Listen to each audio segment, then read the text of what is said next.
পুলিশকে রাজনৈতিক হাতিয়ার হিসেবে ব্যবহার করার যেই অপসংস্কৃতি রয়েছে সেটি বন্ধ করতে হবে। পুলিশের আইনগত সুরক্ষা ও নিরাপত্তা নিশ্চিত করতে হবে। জনগণের সেবাপ্রাপ্তির অন্যতম মাধ্যম থানাগুলোকে আধুনিকায়ন করতে হবে। থানার যে প্রযুক্তিগত এবং পরিবহনগত যে অপ্রতুলতা রয়েছে সেটির সীমাবদ্ধতা নিরসন করতে হবে। সংসদের প্রথম অধিবেশনে বলেছিলাম যে পুলিশকে ম্যানেজ করে চলার যে একটা সংস্কৃতি আছে সেটা থেকে মূলত হচ্ছে আমাদের দেশে পুলিশি যেই বিদ্যমান দুর্নীতিগুলো সৃষ্টি হয়। পরে যখন আরও বাস্তব চিত্র দেখলাম তখন আরও জানলাম যে এই ম্যানেজ করার প্রয়োজনটা মূলত হচ্ছে একটা প্রাতিষ্ঠানিক সমস্যার ফল। তো সেই জায়গা থেকে পরে আরও খোঁজ নিয়েছি এবং সবচেয়ে অ্যালার্মিং বিষয় কি জানেন, যখন খুন ও ডাকাতির মতো এই স্পর্শকাতর বিষয়গুলোর মামলা হয় এবং সেই মামলাগুলোর তদন্তের জন্য একটা তদন্ত কর্মকর্তার বরাদ্দ থাকে মাত্র ৬,০০০ টাকা। এবং আরও বিষয় হচ্ছে এই ৬,০০০ টাকা খরচ করার জন্য একাধিক কর্মকর্তাও বদলি হয়। তো বদলি দেখা যায় একাধিক কর্মকর্তা বদলি হচ্ছে, কিন্তু ওই ৬,০০০ টাকাই কিন্তু আসলে বরাদ্দটা থেকে যাচ্ছে। তো আরও উদ্বেগের একটা বিষয় আছে। আমরা জানি যে আমাদের দেশ থেকে প্রত্যেক বছর বিপুল পরিমাণ অর্থ বিদেশে পাচার করা হয়েছে এবং এখনও পর্যন্ত বিভিন্ন সময়ে এই ধরনের ঘটনাগুলো ঘটে থাকে। এই অর্থ পাচার সম্পর্কিত যেই মামলাগুলো রয়েছে সেগুলোর তদন্তের জন্য একজন কর্মকর্তাকে মাত্র ৩,০০০ টাকা হচ্ছে আপনার বরাদ্দ দেওয়া হয়। তাহলে এই ৩,০০০ টাকা বা ৬,০০০ টাকার মধ্য দিয়েই তদন্ত সংশ্লিষ্ট কার্যক্রমগুলোই হচ্ছে সম্পন্ন করতে হয় এই সরকারি যারা এএসআই আছে বা এসআই আছে বা তদন্ত কর্মকর্তা আছে তাদেরকে। সমস্যাটা বা বিপত্তিটা বাধে যেখানে সেটি হচ্ছে যে আপনি যখন দেখবেন একটা কর্মকর্তা যখন তদন্ত সংশ্লিষ্ট একটা জায়গায় সে কোনো একটা জায়গায় ৪-৫ বার যায় তখনই দেখা যায় এই অর্থ শেষ হয়ে যায়। তো এই অর্থটা বাকি অর্থটা একটা তদন্ত কর্মকর্তা কোন জায়গা থেকে এসে সংগ্রহ করে, এই সংগ্রহ যে জায়গা থেকে করে এটা নামই হচ্ছে ম্যানেজ করা। সে ম্যানেজ করে নেয়। সে কোন জায়গা থেকে ম্যানেজ করে নেয়? সে যে বাদী থেকে ম্যানেজ করতে হয়, অথবা যে বিবাদী থাকে তার থেকে ম্যানেজ করতে হয়, সাক্ষী থেকে ম্যানেজ করতে হয়, তাকে বিভিন্ন প্রক্রিয়ায় সেই বিষয়গুলো ম্যানেজ করতে হয়। এবং অনেক পুলিশ সদস্যদের কাছে যখন আমরা কথা বলেছি তখন আমরা শুনেছি মামলার কাজে আদালতে যে যাতায়াত হয় অথবা সাক্ষী প্রদানের জন্য কিংবা তদন্ত সংক্রান্ত বিভিন্ন বিষয়ে পর্যবেক্ষণের জন্য যে খরচগুলো হয় সেগুলোর জন্য কিন্তু সরকারি কোনো বরাদ্দ থাকে না। ফলে এসব প্রত্যেকটা ব্যয় এই তদন্ত কর্মকর্তাদের প্রত্যেকের নিজস্ব বেতন থেকে বহন করতে হয়। প্রশ্ন হলো, গুরুত্বপূর্ণ একটা প্রশ্ন, যে একজন সরকারি কর্মচারী কেন তার বেতন থেকে সরকারি কাজের জন্য সে রাষ্ট্রের দায়িত্ব পালন করার জন্য সে অর্থের দায় বহন করবেন? আর বিশেষত কনস্টেবল, এএসআই বা এসআই তাদের বেতনই বা কত? একটা এএসআই বা এসআই কয় টাকা বেতন পায়? এই সীমিত বেতনের মধ্যে এই কার্যক্রম কতটা সম্ভব?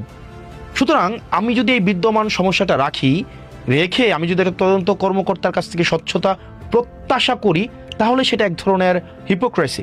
অর্থাৎ আমার এই বিদ্যমান ব্যবস্থাটাই একটা তদন্ত কর্মকর্তা, পুলিশের এএসআই, এসআই, কনস্টেবলকে দুর্নীতির দিকে, যেটাকে আমরা একটা একাডেমিক শব্দে বলি ম্যানেজ করার দিকে ঠেলে দেয়।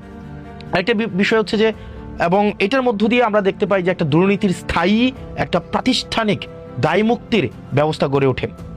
এবং আমরা অনেক পুলিশের সাথে যখন কথা বলেছি সেই পুলিশের আমরা অনেক পুলিশকে দেখেছি তাদের জায়গায় এক ধরনের আকুতি রয়েছে, এই ম্যানেজ করার কালচার থেকে তাদের বের হওয়ার এক ধরনের আগ্রহ রয়েছে। আরেকটা বিষয় দেখবেন আপনারা, একটা পুলিশের কিন্তু নির্দিষ্ট কর্মঘণ্টা নেই।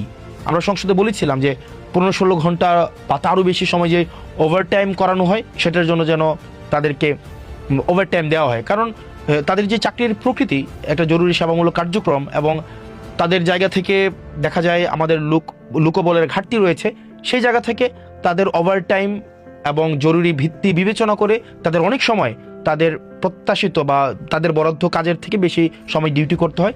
সেই বিবেচনায় আমরা ওভারটাইম দেওয়াটা সেটা ন্যায্য। স্বরাষ্ট্রমন্ত্রী কথা দিয়েছেন, আমরা প্রত্যাশা করি সেই আশ্বাসটিকে উনি বাস্তবায়ন করবেন। পাশাপাশি আরও নিশ্চিত করতে হবে তাদেরকে যেন এই ম্যানেজ করে যে কালচার রয়েছে সেই কালচার থেকে তাদেরকে বের হয়ে আসতে এই সরকার তার ব্যবস্থাপনা নেয়। একই সাথে সরকারি অন্যান্য চাকরিজীবীদের মতো পুলিশের সদস্যদের কর্মপরিবেশ এবং সপ্তাহে যে ছুটি রয়েছে এই ছুটির ক্ষেত্রটি বিবেচনা করা যায় কিনা, কারণ তাদের মনস্তাত্ত্বিক সমৃদ্ধি, তাদের মানসিক প্রশান্তি বা মানসিক কার্যপ্রণালী হচ্ছে পর্যবেক্ষণ করার জন্য ছুটির বিষয়টি বিবেচনা করা যায় কিনা রোস্টিং পদ্ধতির মধ্য দিয়ে, সেটিও সরকারকে বিবেচনা করতে হবে। একই সাথে আপনারা দেখবেন একটা পুলিশ কর্মকর্তা কর্মচারীকে যেভাবে যে প্রক্রিয়ায় লেগুনাতে করে এনে খাওয়া দেওয়া হয় রাস্তার মধ্যে, আপনারা দেখবেন সেটি অমানবিক। এইভাবে আসলে আমরা চাই পুলিশের জীবনমান, তাদের যেই থাকার জায়গাটি রয়েছে, একই সাথে সাথে তাদের খাদ্যাভ্যাস, তাদের খাদ্য সরবরাহ করার যে প্রক্রিয়াটি, সেটি যেন মানসম্মত, স্বাস্থ্যকর এবং সম্মানজনক হয়, সেই বিষয়টি যেন নিশ্চিত করা হয়।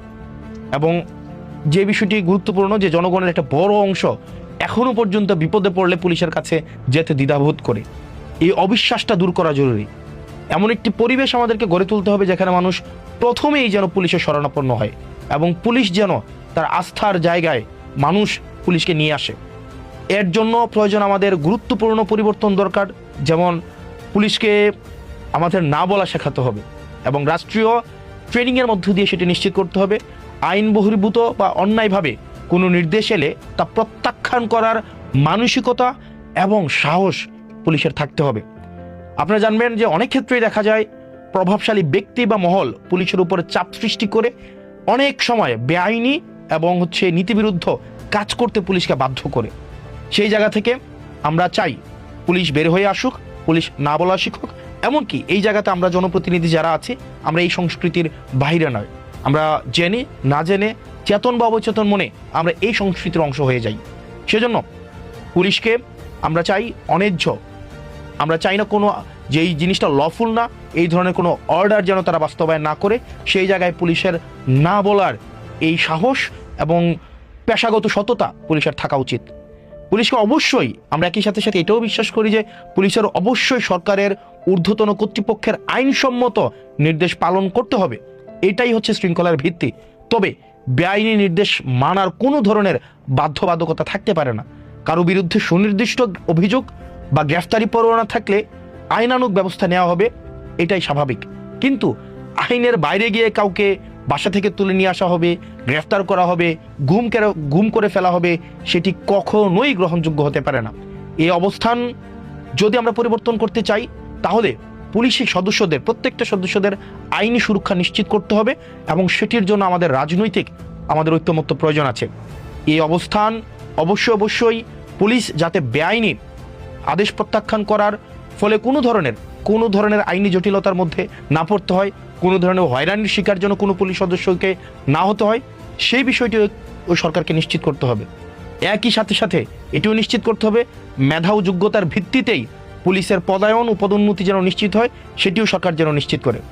পুলিশের পেশাগত স্বাধীনতা ও আইনি সুরক্ষা নিশ্চিত করা এটা আমাদের সবার অঙ্গীকার।